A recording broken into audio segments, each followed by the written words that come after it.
Welcome back. Thanks for tuning back in. I really do appreciate it. Please like, share, and subscribe. I just do want to grow this channel. Today I'm doing some engine work for the new tube buggy that I introduced a few videos ago. And a couple videos ago, if you remember, rebuilt that Turbo 400. Well, now I need something to bolt that Turbo 400 to. I showed you before, I've got a 5.3 liter GM V8 in the buggy. Now I chose that a couple of reasons. First of all, I like the LS platform, and this is considered an LS platform. Even though this is an iron block, which it's a 5.3, which means it's an LM series. It's out of a truck. It's not truly an LS, but all the parts kind of interchange. So we're going to go with that. That was always the glory of Chevrolet, was interchangeable parts.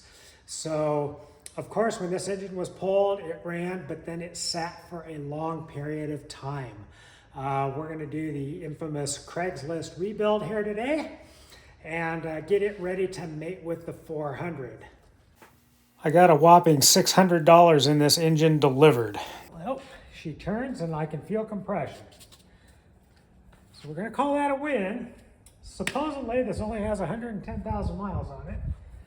Hard to tell on LS's. It's got some normal grease on it, so we're going to get that cleaned off. The other thing, I know it's been inside. Look in the ports. There's no evidence of water, even though they broke all the spark plugs off, taking the exhaust manifolds off. The oil pan, we're not going to use this oil pan. We're going to get a lower profile like the Camaro has. I don't know if I'm going to use the intake or not. Probably not. I think I'm going to go with either a low profile like a Camaro Corvette intake, or I might go aftermarket. This is always fun and entertaining. There's a broken exhaust bolt in this head. This seems to happen a lot on these LS's. I've got 3 broken bolts in, so what I'm going to try to do is set the nut on here, weld it, and then draw it out. It'll do 2 things. First of all, it'll attach me something to grab a hold of what's left of the stud in there. Plus, it heats everything up real good. I did throw a little bit of a spot weld on top of the stud, just because it was inside the head, so we'll see if this works now.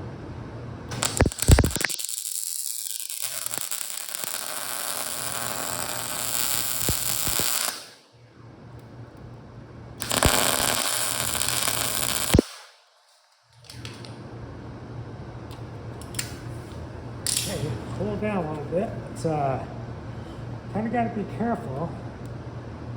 Let's see if this pulls it out or not.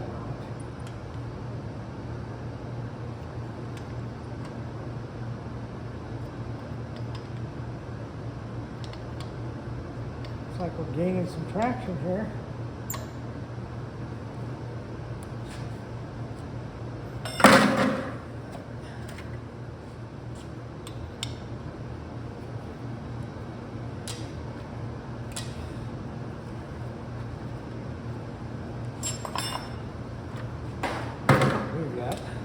I really like that bucket to hold water, and if I drop a hot molten bolt in it, it'll probably not.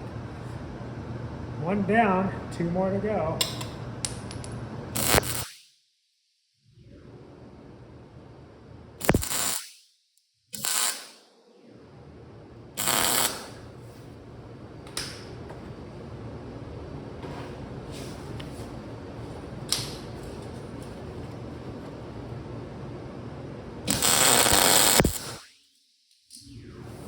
Now I can weld the nut on top of it.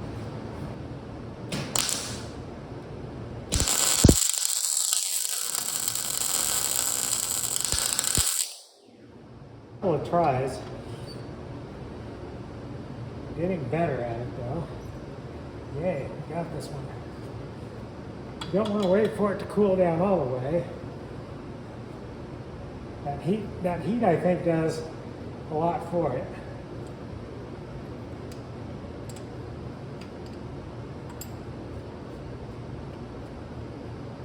Voila.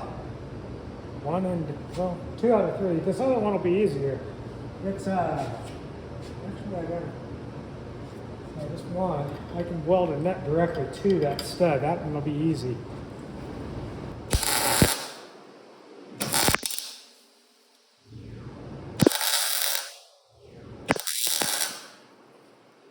Looks like it's turning. Hopefully it won't. Hopefully I'm not just twisting the stud.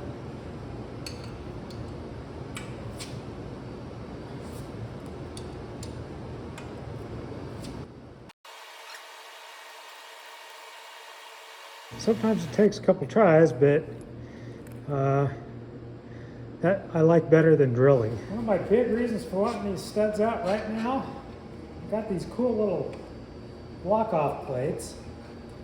I'm going to bolt these up to the head so I don't get water inside the combustion chamber. And once I get those bolted on, I'm going to take this down and wash it with the car wash.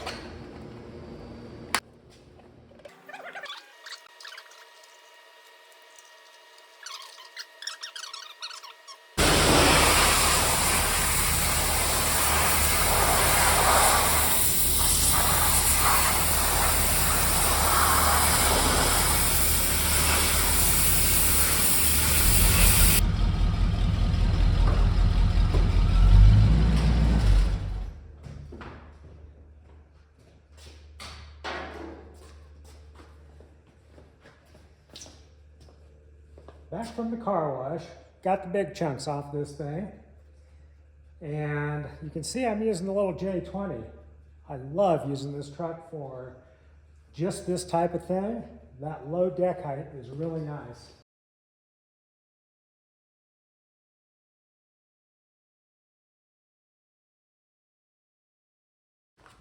I did want to take a minute to talk about what power plant to put into a buggy. Put in what you like. That's what I'm doing. I've heard of people putting diesels in these. One of the more popular platforms these days is the little 4-cylinder turbos, or I know some people put some of the Ford EcoBoosts in buggies. But put in what you like to work on, what you want to drive, what's comfortable for you. I personally am a V8 guy. That's why I'm going with this particular power plant. Now, I didn't want to go overboard with like a real high built, high compression 6-liter. It's just not the appropriate venue for what I want to do. A small V8 will give me plenty of power, plus I won't have as many issues with overheating if I were running a bigger engine with higher compression, things like that. So again, put in what you like. It makes more sense. Now it's at least clean enough to get it on a stand and start doing some work. The oil coming out of this engine actually looks pretty good. Don't really care how old it is. What I am looking for is indications of water. If this had head gaskets blown or something like that, it'd be real hard to hide that. I'm gonna have to set this engine in that chassis probably half a dozen times before final assembly. So I at least want to get it to where I can handle it without covering myself in a pile of grease. So I'm going to do a little bit of initial cleanup. I am going to pull the intake, plug off the ports, and clean the heads up. I don't know if I'm going to pull the heads on this or not before I install it. Sometimes you're better off just throwing them in and seeing if they work, or make a decision after you know it's a good running engine if you want to upgrade anything. This is not a high output engine, it's a truck engine. It's 706 heads, it's a 5.3. I am going to change the intake to a Camaro style because it's going to be about this much too tall. And before I set it in the chassis and do any measurements, again, one of the other reasons I want to kind of clean it up is I have to change the oil pan on this to the F-body pan so it's shorter. Little cleaning tip. Oven cleaner works great for degreasing engines, and it'll take all that nasty stuff off of the heads too. So my goal today is to clean the rest of this up enough so I can drop the pan, put the low profile pan on, and just remove the intake manifold for now. And then I can mount the transmission and fit it in the chassis. So here we go with engine degreasing. Just a few minutes letting it sit, and stuff just wipes completely off. There's a few places once I pull the intake off that I'll have to re-clean, but for the most part, there is not going to be any grease left on this engine at all. Little side note on the oven cleaner trick, don't let it sit for too long, because if it dries it just kind of turns it chalky white. Not real pretty after that. Then it takes more to clean that off. Get it without pulling it further apart at this point. So I'm going to go ahead and pull some more stuff apart. I think I've got everything off except for the steam port hose here.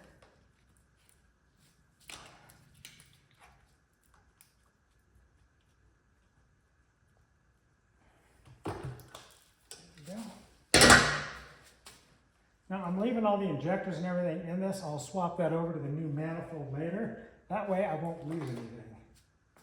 Oh yeah, that's ugly. There's a whole lot of nasty stuff down here.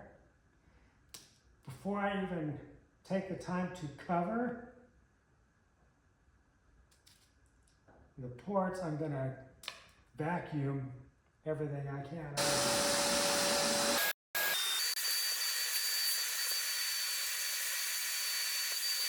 I'm going to take the screwdriver and the vacuum and kind of just go around the ports.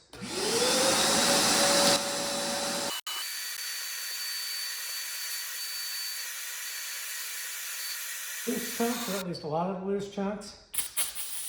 Now, I'm going to just go around all the ports. Get them cleaned up enough to where I can cover them.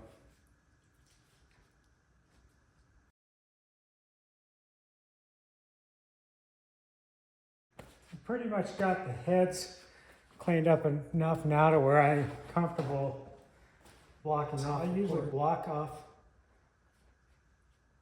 intake ports with cloth or a rag, mostly because I can still work around it. When I am ready, I can vacuum and I can pull that towel out at the same time and pretty much rest assured that I don't have debris in the port as such.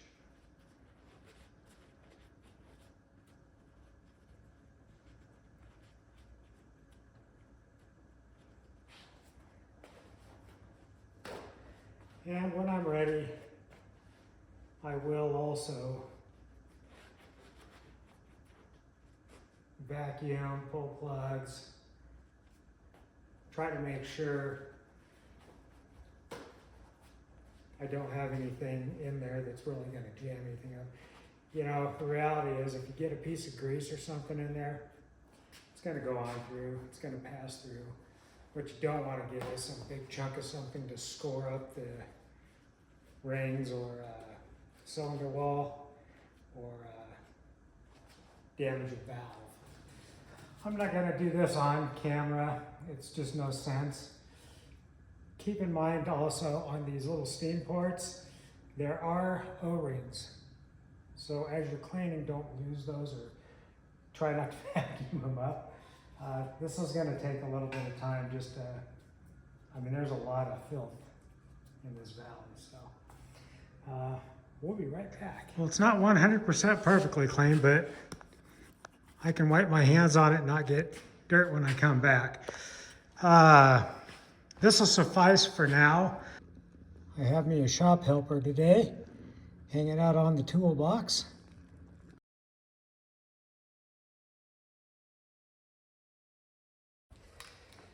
If you're going to do the so-called Craigslist rebuild, at least take a little bit of time and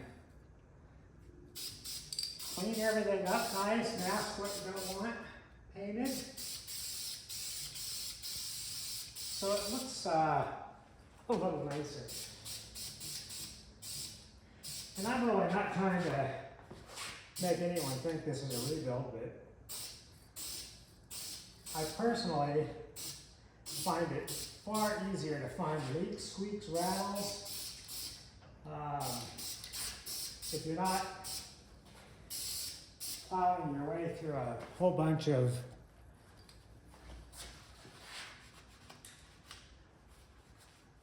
goo and grease to get to it. So that's my biggest reason. And I kind of like how things look when they're detailed out. On this one, I was going to do the block in aluminum just to make it a little easier, but I decided I wanted to go with a black, more or less flat. And all this aluminum, I'll probably just put a heat-resistant clear coat on.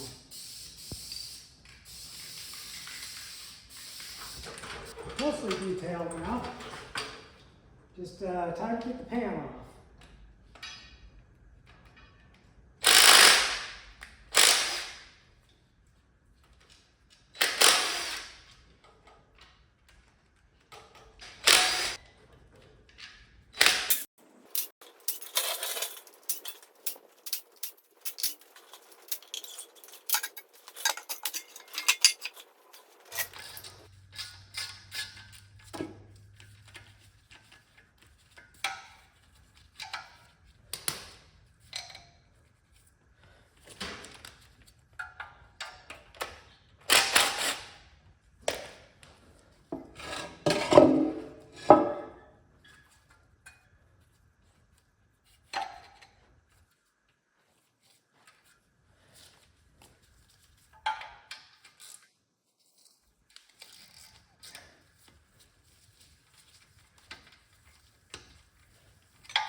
Make sure you get your O-ring. All right, got grease on my O-ring. I've captured the back end of the pickup.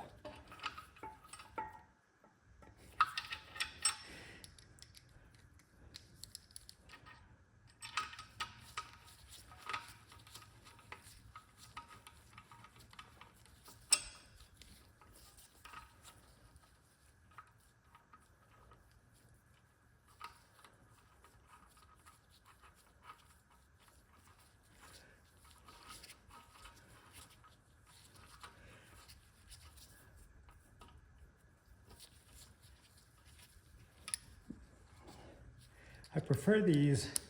A lot of these pickup tubes will only have one bolt. If you have one of those, you can always get a second bolt that has a little bit of a oversized washer on it. And fish it up there. And this one's gonna be irritating, isn't it? All right, these are 18 pounds, torqued in, tightened the pickup tube. Now I'm ready to prep the oil pan and get it in there. I'd like to point out, this hole right here on the truck oil pans is just flat.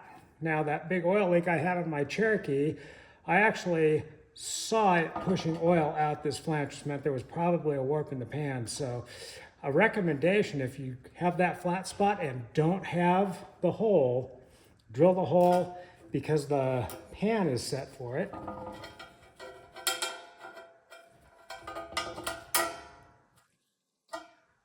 And you may as well use all the bolts if you have them.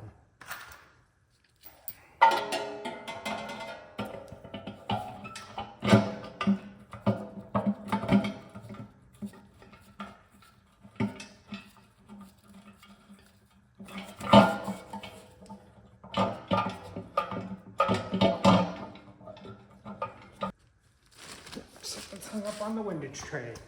Guess we better figure that out too. Okay, that was interesting. This front part of the windage tray dropped down just enough to where it was hitting on the bottom of the pan. So I trimmed the first panel, and then I put a couple crooks in this first panel here to keep it from vibrating or twisting, just a bend in it. And then I did curl these corners up just so it wasn't interfering. Now, something you really don't want to do if you're cutting these is cut too much out. You want those to still act as a windage tray. The pan acts as a windage tray for the front part. But the other thing you want to keep in mind is if you hammer that up just to clearance it, there's a good chance that your rods will hit it. So anyway, trim to fit. Now I can put the pan back up.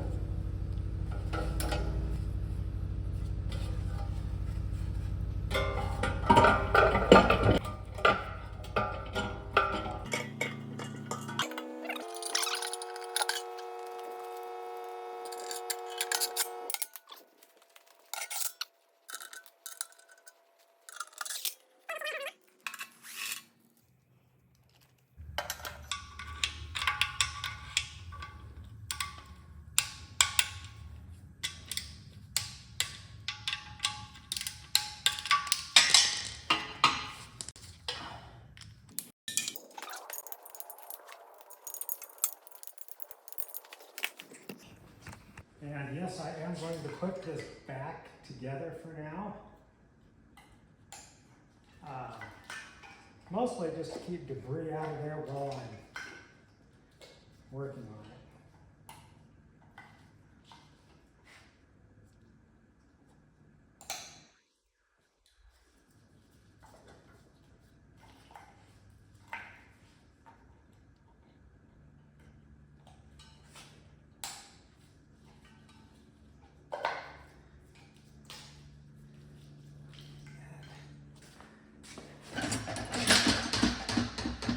I'm actually going to put this on just so I don't lose parts.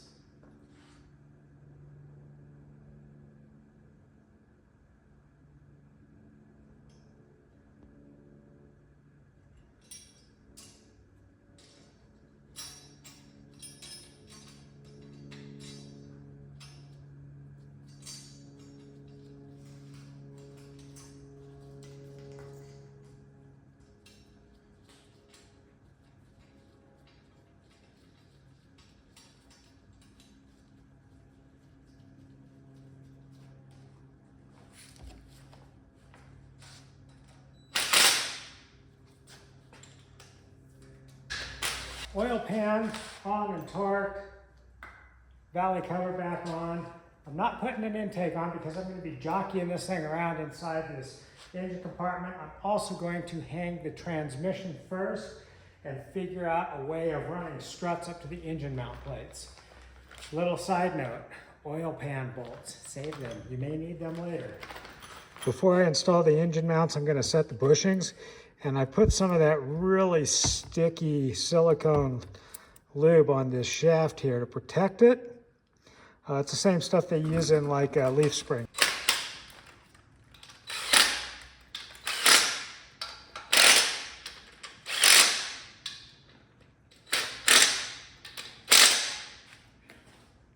That's all I'm going to do to the engine at this point. Now I got to get this transmission on the bench and get ready to connect. Bought this transmission jack a while back. It's turned out to be a great investment. I've got my first transmission on it, but more important than that, this jack works great for lowering skid plates.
find some.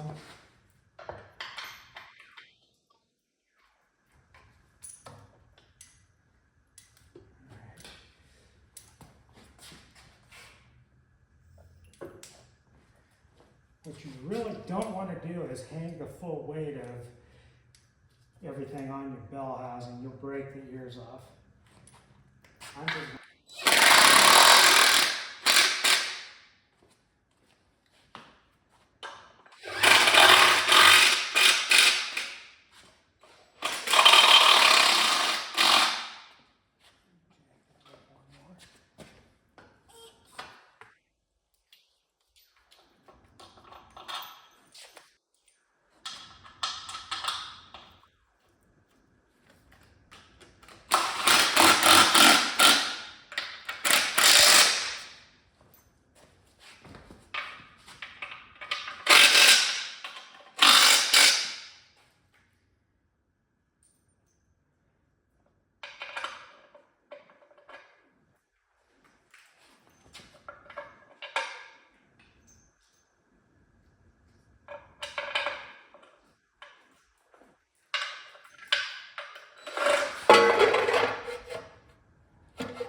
there we go.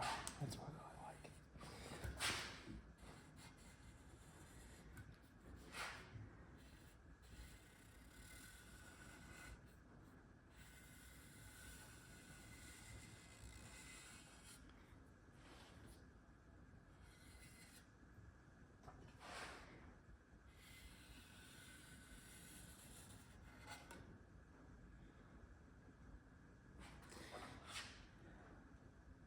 I may erase this and start over. I'm kind of getting an idea of the shape.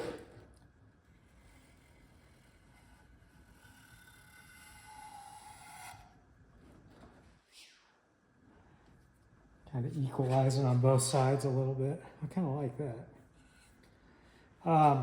Even if I can't have this piece in there, this will help strengthen the bell housing. My goal is to really try to get these strut rods up there to help create additional support. However, it dawned on me I have this other pan, and I think I'm going to cut it here. It's shaped just a little bit different down here for a different application, so it may fit better than this one. I'll save this one for another application.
I think this was a good decision to cut this one.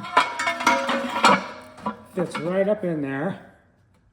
Now, I'm probably going to have to do something weird to get struts up to the engine mounts, but I'm going to clean this up first, paint it because, well, that's what I'm going to do. Now, I put a dummy starter in. I did have to trim a little bit more out of this just to make everything fit correctly. Now, remember these strut rods, which is one of the reasons I wanted a KK's transmission, was so that I could run a strut rod up here. Now, they won't fit to the engine mounts on an LS, but I'm going to use this old AC mounting area here. I'm going to run it down to here, connect it with a chunk of the original old rod. Now the other side is a little bit easier. Now on this side, this is the hole that the 4L80E dust cover would have bolted to, which is the support. Now all I'm going to do here is I'm going to run just a little tab and a tab, weld them together, and that'll support this part of the transmission. So I know none of this is going to be 100% as strong as the full struts or a 4L80E, but that is going to increase the amount of load that's relieved from the upper bell housing. Should increase the strength of the housing substantially in case an engine mount or something like that breaks and twists. So I got it tacked in. I've got a chunk of the original strut rod running to here. Now I could have tied it and gotten real fancy with this bracketry, but just triangulating this is going to increase the strength of the load on the bell housing immensely, and especially with the other side tied in as well. Still waiting for the paint to dry up on the other side to install it, but paint's still kind of soft on this, but strut it up. I made sure that my starter will clear, and this is just a mock-up starter, so it's not in for now. I'll have to order a new one. But I think that will do exactly what I want it to. Perfect. This one's a lot simpler. Ties into the oil pan. Now this bolt I'm going to have to replace with a hex head because I had to use a real shallow bolt and it's only in a few threads. But the fit is what I'm looking for there. Again, try to relieve some of the stress off that bell housing.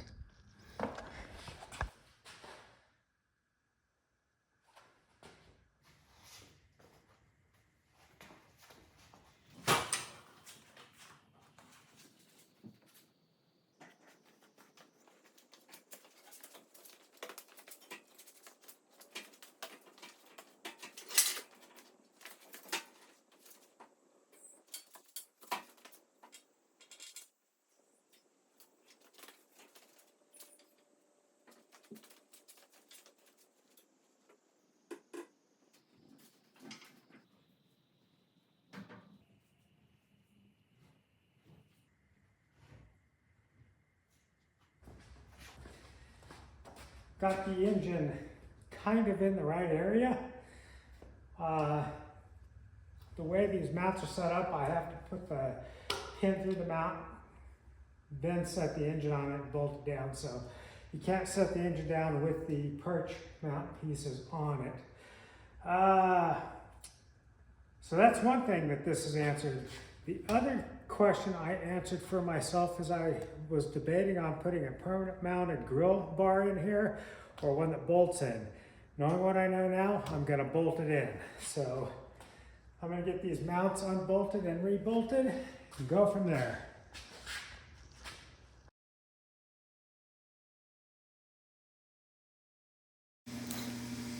These engine mounts were put together with a dummy block, but it still takes a little bit of work to get them fit on a live project because things get twisted and heated and cooled, and you kind of have to tweak stuff and work stuff a little bit to get everything lined up and bolted in correctly so it fits nice.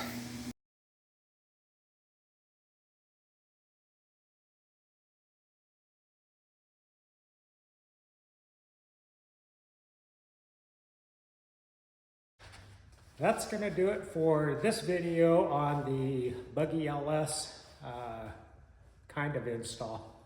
It's in, it fits, it'll be in and out a few more times. Now I can start working on other things around the engine. That's going to do it for this video. stay tuned for a whole bunch more to come on this LS buggy project. And thanks for watching. Please like, share, and subscribe.